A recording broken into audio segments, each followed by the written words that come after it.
Hey everybody, I'm that girl Goddess, and today I'm gonna talk about learning how to forgive.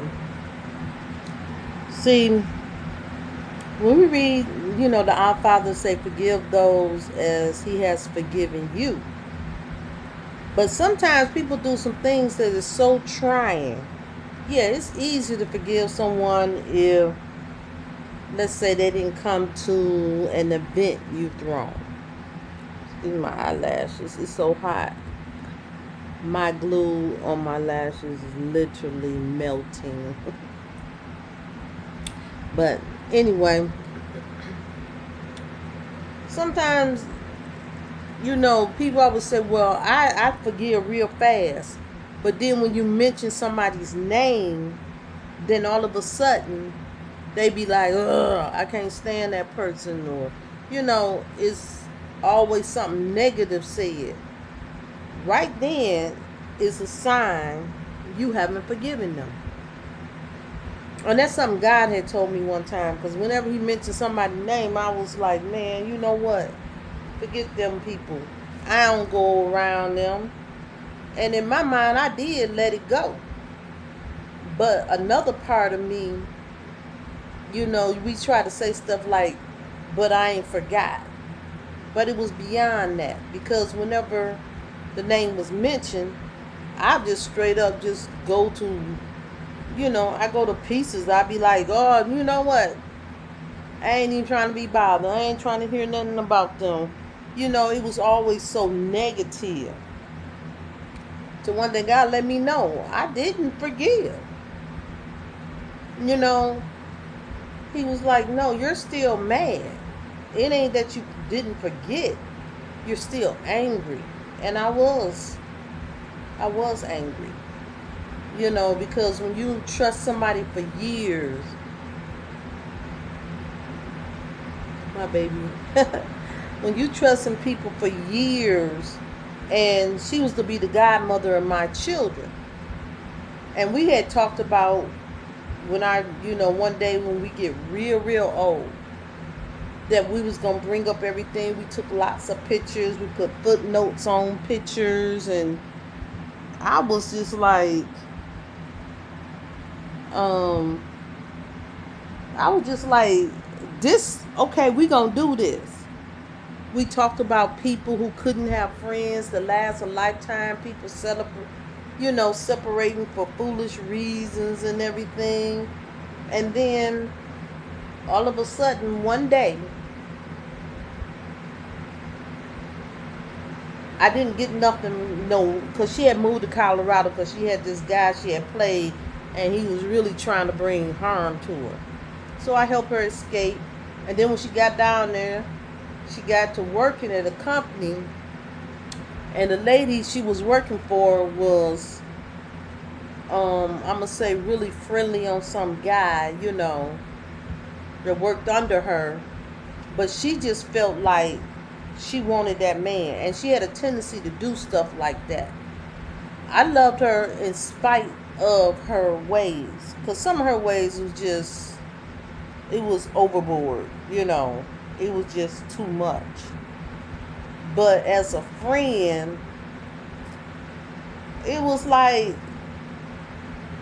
I'll look past a lot of things. We don't just love people because they're, it was a little tight, y'all. Because we get along or see eye to eye. I accept my friends for their differences too. And when it came to falling in love, she'll fall in love with some of the strangest people. Like, she'll see, okay, we all know a lot of people fell in love with Michael Jackson. She fell in love with Michael Jackson too. And she just felt that anybody said he was cute, she'd be angry and fall out with him. And I told her at one point, I was like, you really need to grow up. He's an entertainer. You know, he has a whole fan base. You're not the only person. But to fall out with your friends that live among you is foolishness. Then we went to the club. We had seen some strippers. She fell in love with one of them. I've been knowing them most of my life. And she fell out with all her friends. And even when her friends tried to tell her that this man was not in love with her, she got angry. She'll fall out with her friends. But I never told her that. I said, look, if you happy going down there to see him and chase him or whatever, I said, as long as it don't get to the point you're not paying your bills or you're homeless, I don't have nothing to do with that. I was like, that's between you and him, even though me and him had knew each other a lifetime. Okay, we was like the little kids kissing in the bushes, okay? And I told her about it and everything. I said, but we're adults now. Somebody turned and told me I'm healthy. I, I just, you know, I just told her that, I don't make her life choices. When you 4 and 5 years old, kissing in the bushes, you don't grow up in love.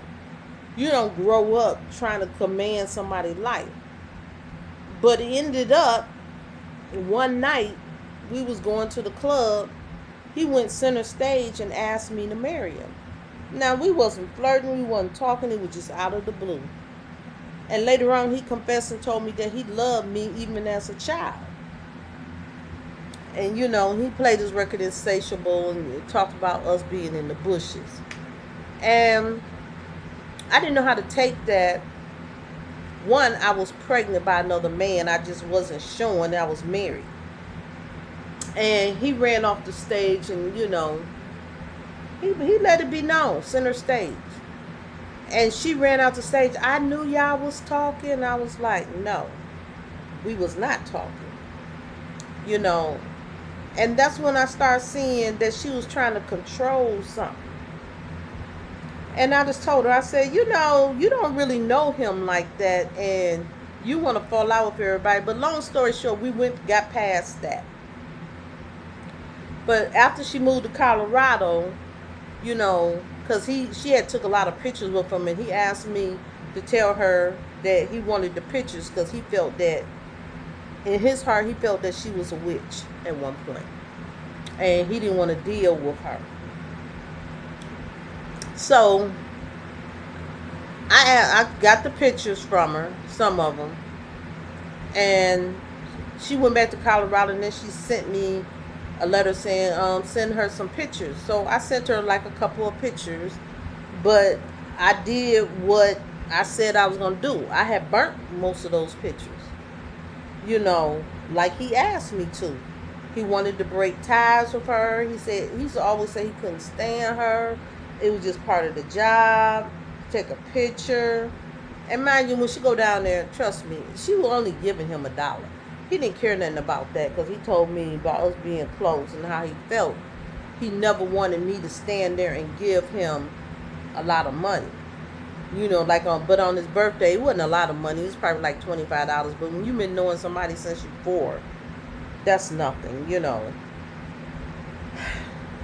But 2 years later, we was cool. We was calling each other, texting each other while she was in Colorado. And then one day, she came down. She thought me and my husband was going to divorce. And she came out of state. She tricked me. She didn't let me know she was coming. And when she came, to the house, and she seen my husband still, me and him was still together, even closer because he found God. We always had a beautiful marriage and connection. But he had found God. And when we was younger, they used to always sit in a circle and we would always talk dirty.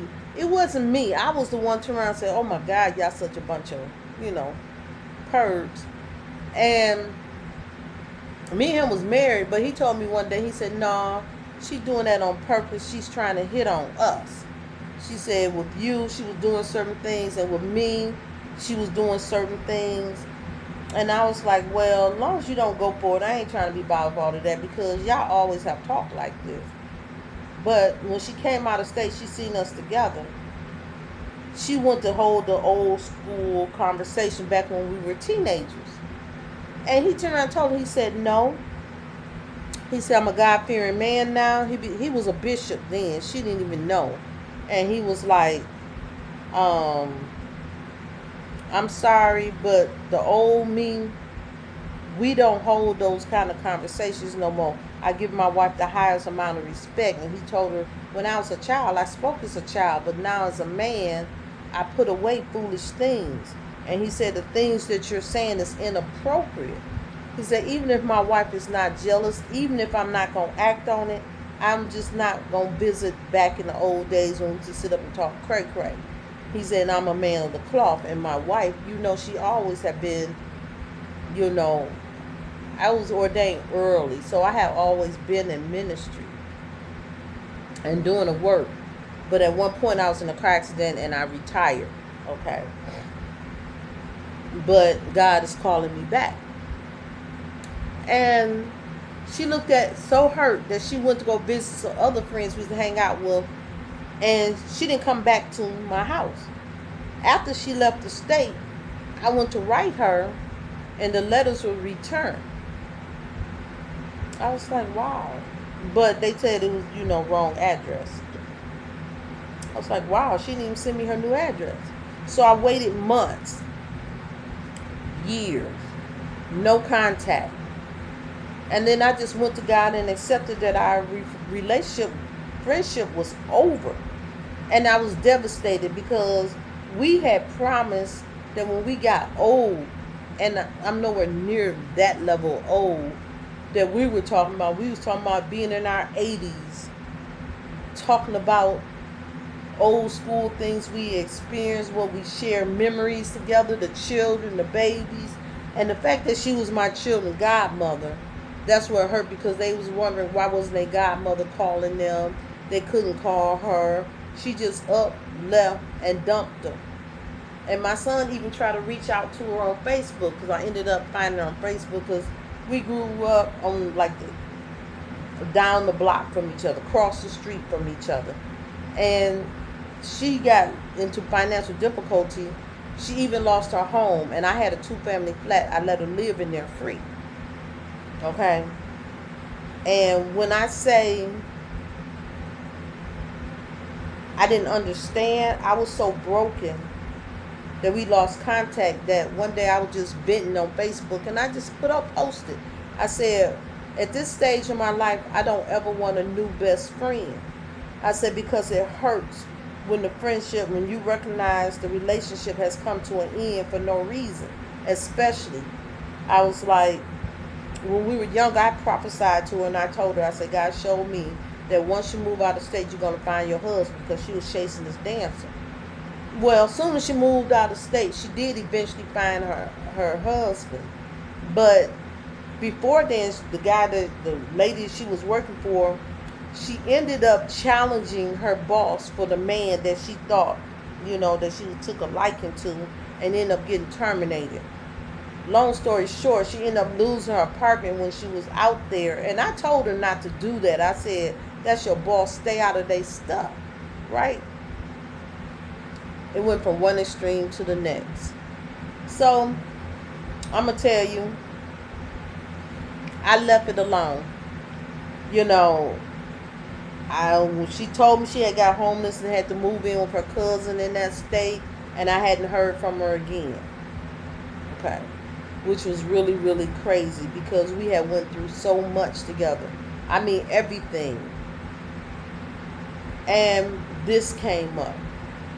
So I posted and told him I don't want a new best friend, because it's just as bad as getting a divorce. And it broke my heart. Then when I see my children trying to reach out to her, they found out she was on Facebook, and the neighborhood friends, because all the friends I was friends with from childhood, from 5 years old on up, we were close Facebook friends, and we had never parted. I'm still in close contact with everybody, but she was my best friend. So we're still, she ended up coming on Facebook because her cousin seen my post, a lot of people, and she got back on my page and she said, oh my God, I didn't know that I affected you like that. And I was like, yes. And I said, and to hear my son trying to contact you on Facebook and you completely ignored him, I said, that hurts even more, because now you're putting the children in something that I didn't even know was a problem about anything. And she she tried to play it off, and she said, "I always be here for you, blase split." But after about 3 or 4 Facebook posts, I didn't hear nothing else from her. She didn't leave no phone number. I could have called her from Facebook, but you know it's different from calling somebody off of Facebook and versus them giving you their phone number. And from that point on, I just tell people I don't bond with females like that. People come into your life for a season, and I realized the reason she got closer to me as we grew up was because of the stripper, by me knowing him all my life. And she used me to try to get close to him, and when she seen that fell through, she had a problem with me. And I realized, even though I had children, she was in the delivery room, all of the above, I realized that was nothing. It was just her trying to get information out about him and get close to him. And now when I went to the club, we was cool, we was close, but I ain't hanging in his face like that because, you know, all them other females like him. And at the one point, we both was into the business, and he was just my bestie from a child. Like I said, we was 4 and 5 in the bushes. And we grew up, and we still cool to this day. Everybody else that was, because I knew him way before I knew her. I knew her, it was after junior high school. I knew him, okay. Everybody I grew up with was still cool with me, and we're still cool to this day. No fallouts. Okay. And I don't know. I just leave that right where it was, right where it was, right where it is. You know, I'm not seeking a relationship with her no more. I'm not looking for close relationships or bonds. I'm just living right now. I mean, if somebody just walk away and play these games, I really ain't in that. And I remember going to church, and my godfather, he was a prophet, and he kept saying, "She jealous of you." And I didn't see it for years. I knew it was some things because I was real popular. You know, I had a billboard back then. I used to model. And she was my go-to person. She went everywhere. I took her to rooms she could have never entered before. You know, I'm related to a lot of entertainers, you know. And I don't know. I just say I was really hurt about the breakup of our friendship because I loved her like she was my sister. And I still have some pictures of the past of us and everything, you know. And I talk to my other friends about the pictures, my children, you know, because we went through so much together that meant a lot. Precious memories to me. But I learned that along the way, a lot of females and stuff were attached to you with hidden agendas. Even trying to destiny swap, put down witchcraft, and they come in the form of friend. You know, that's crazy. You learn a lot as a Christian along the way. And I had it hard. I learned the school the hard way. And God spoke to me and told me about a lot of things, taught me. The Holy Spirit taught me along the way. And I thank God for that. But it taught me also, you never know a person's motive. You never know what jealousy will do. That's why a lot of my videos are surrounded around stuff like that, because it's a warning. Warning to people about people who get the closest to you are the most wicked and evil. And from that day forward, always ask God to guide you into whatever relationship you have. Well, that's all I got to say. I was just ranting, but I wanted to share that about a long lost friendship